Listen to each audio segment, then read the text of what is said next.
Assalamualaikum warahmatullahi wabarakatuh. Di video kali ini kita akan belajar tentang tutorial dasar bagaimana submit atau publikasi ilmiah, artikel ilmiah di jurnal ilmiah. Hal-hal apa saja yang kita akan pelajari? Yang pertama adalah informasi dasar apa saja yang perlu kita ketahui sebelum submit artikel ilmiah ke jurnal ilmiah. Dan yang kedua, bagaimana cara mencari jurnal ilmiah yang sesuai dengan bidang kita. Dan yang ketiga, kita akan mempelajari tentang bagaimana cara untuk praktek ya, submit ke jurnal ilmiah tersebut bagaimana. Untuk mengetahui lebih lanjut, silahkan simak video ini. Yang pertama, informasi dasar tentang jurnal ilmiah. Jadi yang kita perlu ketahui di sini, jurnal ilmiah ada dua. Yang pertama adalah jurnal ilmiah, jurnal nasional, ada yang jurnal internasional. Nah, untuk yang jurnal nasional ini pun dibagi menjadi dua lagi, yaitu yang pertama, kalau berdasarkan tingkat akreditasi atau indeksasi dari resmi yang dari pemerintah, ada dua, yaitu yang pertama adalah jurnal ilmiah yang ber-ISSN, dan yang kedua adalah jurnal ilmiah ber-ISSN yang sudah terakreditasi SINTA. Nah, lalu bedanya apa? Untuk jurnal ilmiah yang sudah terakreditasi SINTA, biasanya ini berdampak untuk apabila yang submit itu adalah peneliti atau dosen ya, karena biasanya kumnya itu dibedakan antara yang terakreditasi SINTA 1, 2, 3, sampai 6 itu. Lalu perbedaannya apa antara jurnal ilmiah yang terakreditasi SINTA dan jurnal ilmiah yang ber-ISSN? Nah, intinya sama-sama jurnal ilmiah ya.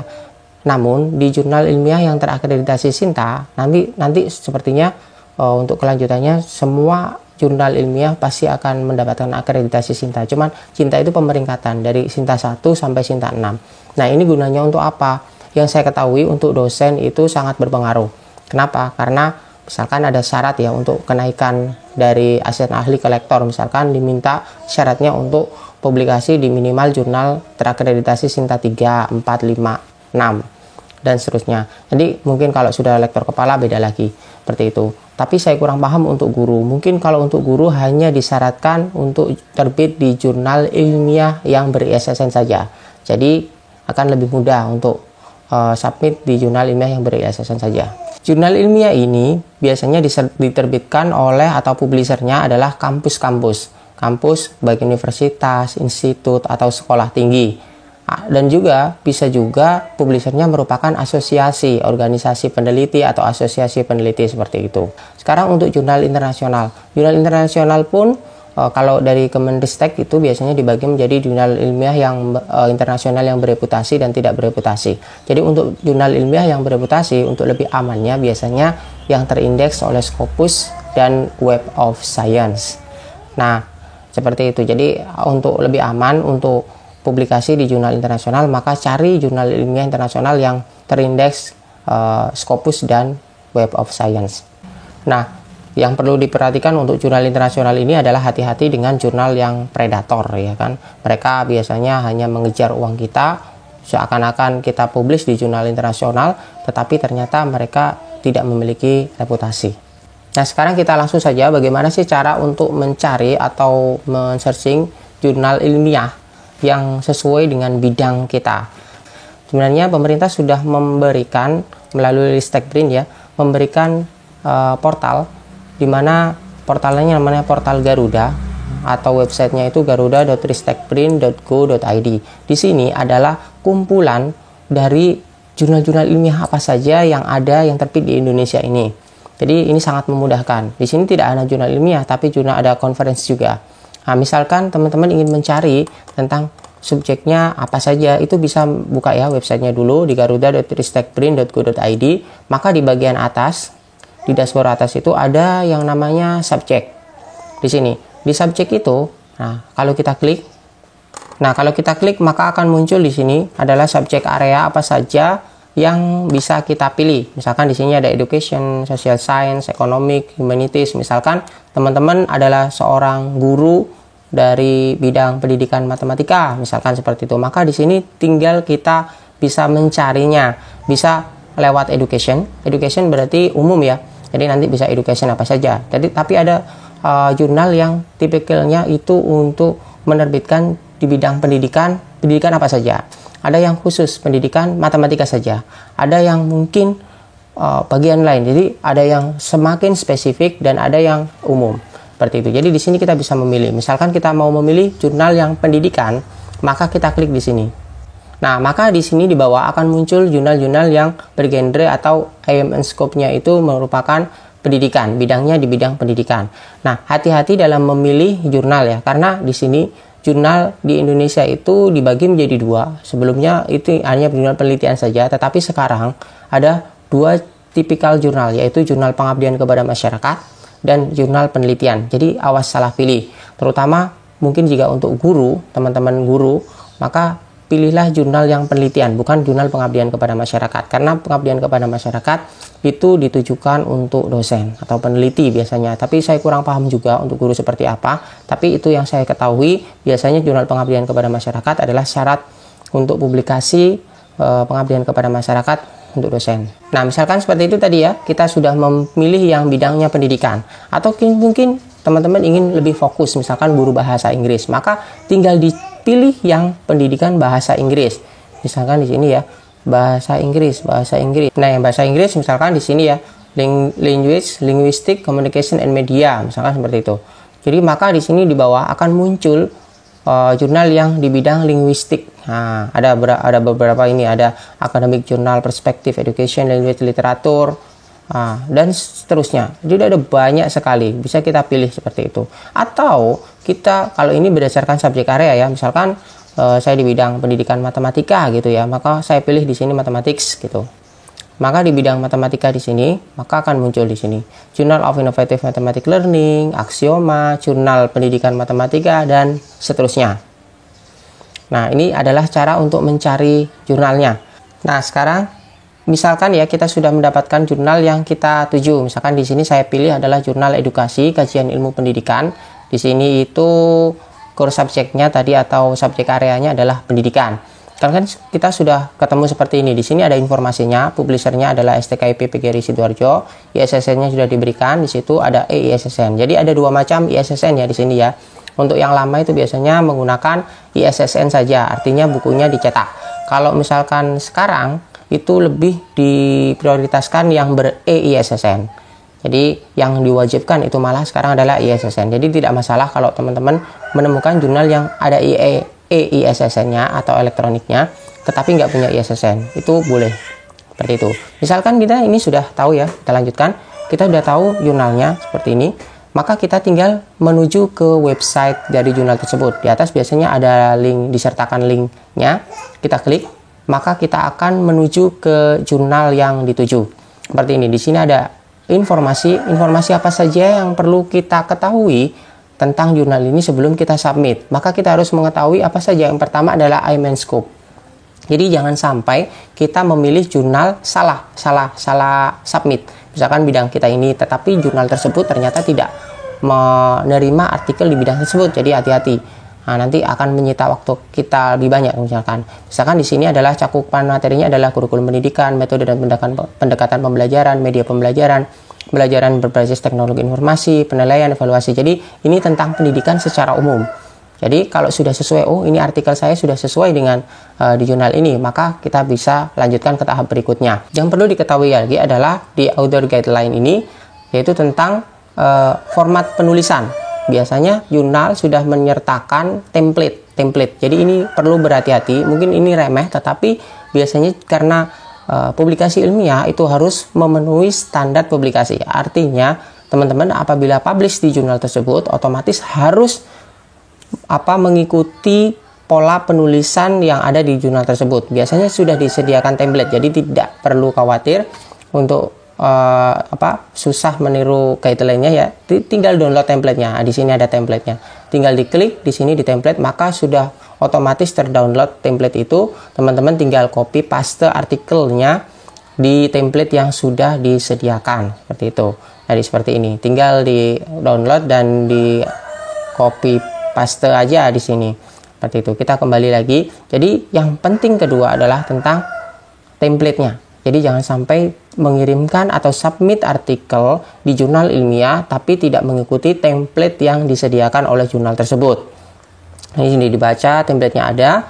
Terus habis itu ada tata penulisannya. Apa saja yang perlu diketahui lagi adalah biaya. Ya, jadi setiap publikasi ini ada dua macam. Jadi ada jurnal yang perlu biaya, artinya ada artikel processing fees-nya atau bayar berapa gitu untuk publish. Dan yang kedua itu ada yang gratis. Nah, saran saya sih untuk teman-teman yang ingin cepat artikelnya, prosesnya tidak terlalu antri lama, adalah pilih jurnal yang berbayar tetapi tidak mahal. Banyak kok yang berbayar tapi nggak mahal. Ada yang mulai dari 150.000 sampai jutaan rupiah, bergantung dari jurnal yang bersangkutan. Jadi kalau yang terbitnya gratis biasanya itu waktu tunggunya sangat lama. Jadi kalau misalkan buru-buru untuk publikasi, ini sangat terlalu lama untuk menunggu gitu. Biasanya seperti itu. Nah, terus setelah itu apalagi yang perlu diketahui di sini adalah plagiarism checker. Biasanya setiap jurnal itu mensyaratkan minimal plagiarism checkernya seperti apa. Misalkan di jurnal ini dengan menggunakan Turnitin itu minimal plagiarism checkernya berapa, nanti bisa komunikasi ke editornya seperti itu. Setelah tahu tentang tadi aim and scope, terus template artikelnya seperti apa, terus biaya publikasi, maka kalau sudah sesuai, ini sesuai dengan yang saya budgetkan, misalkan untuk biayanya, subjek areanya, aim and scope-nya itu sama dengan artikel saya, terus habis itu sudah cocok lah intinya, maka kita tinggal submit saja. Bagaimana untuk submit? Nah, di atas kalau kita belum memiliki username, maka kita harus register dulu. Di atas biasanya sudah ada linknya ya, link untuk register. Misalkan saya contohkan di sini ya, saya register. Nah, maka apa yang perlu diisi ini? Jadi setelah ini diisi semuanya, setelah diisi semuanya, maka kita akan mempunyai link. Setelah diisi semuanya, maka kita akan memiliki username dan password untuk submit di jurnal ini. Setelah kita login menggunakan username dan password, maka tampilannya adalah seperti ini. Jadi di sini ada bagiannya, ada my query, unassign, active, and archive. Untuk memulai submit artikel, maka kita pilih di new submission. Di bagian new submission ini ada beberapa hal, yang di sini ada itu ya, bahasa yang bisa kita pilih bahasa Inggris atau bahasa Indonesia, tergantung teman-teman. Lalu kita klik submission requirement-nya, harus dicentang semuanya. 1, 2, 3 semuanya dicentang. Nah, setelah dicentang, maka kita harus memiliki mencentang ini juga, yes, agree to have my data collect and store according to the privacy statement. Save and continue. Setelah itu di bagian kedua, maka kita mengupload submission-nya. Jadi ada beberapa komponen di sini, ada pilihannya ya. Ini sebelumnya saya informasikan ini adalah jurnal yang berbasis OJS 3. Jadi ada dua tipe biasanya di jurnal ilmiah yang nasional, itu ada dua, yaitu OJS 3 dan OJS 2. Jadi, tapi sebenarnya mirip-mirip kok, nggak sama. Cuman isinya ini saya contohkan adalah OJS 3. Nah, seperti ini di sini adalah artikel teks sama source text. Jadi yang penting di-upload adalah di artikel teksnya. Di artikel teks di sini, terus habis itu filenya yang sudah kita siapkan. Nanti setelah kita siapkan, ini sebagai contoh saja, saya siapkan, saya upload file sembarang dulu ya. Sebagai contoh, misalkan ini sudah kita pilih artikelnya, open di sini. Nah, maka bisa kita lanjutkan ke continue. Nah, seperti ini. Terus habis itu kita klik lagi continue.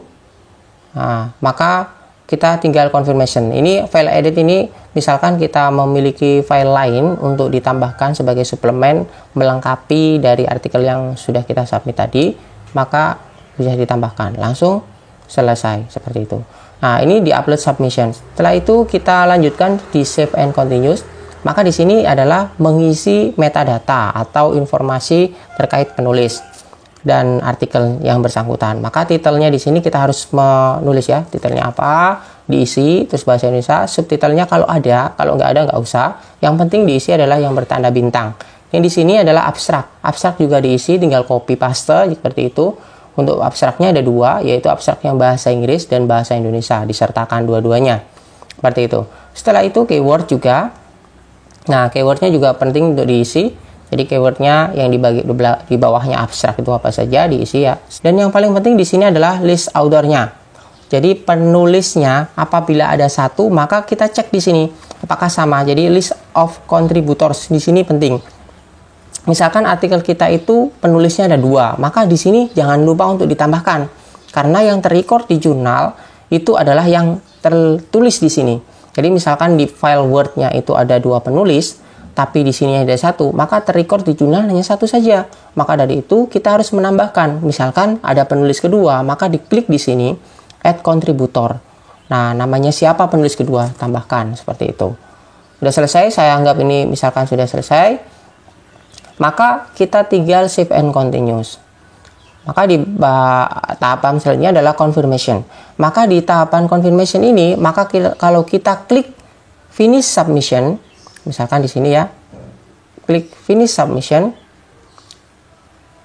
sudah selesai. Nah, ini kalau kita sudah finish submission, maka sudah selesai. Kita tinggal melihat di bagian submission. Di sini nanti akan muncul apa saja yang sudah kita submit. Nah, selanjutnya kita tinggal menunggu dari editor jurnal untuk menghubungi kita via email untuk melanjutkan. Biasanya nanti diminta untuk revisi dan selanjutnya sampai tahapan pada artikel kita dipublish.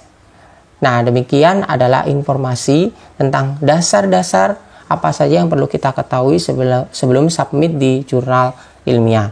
Terima kasih, semoga bermanfaat. Saya akhiri, assalamualaikum warahmatullahi wabarakatuh.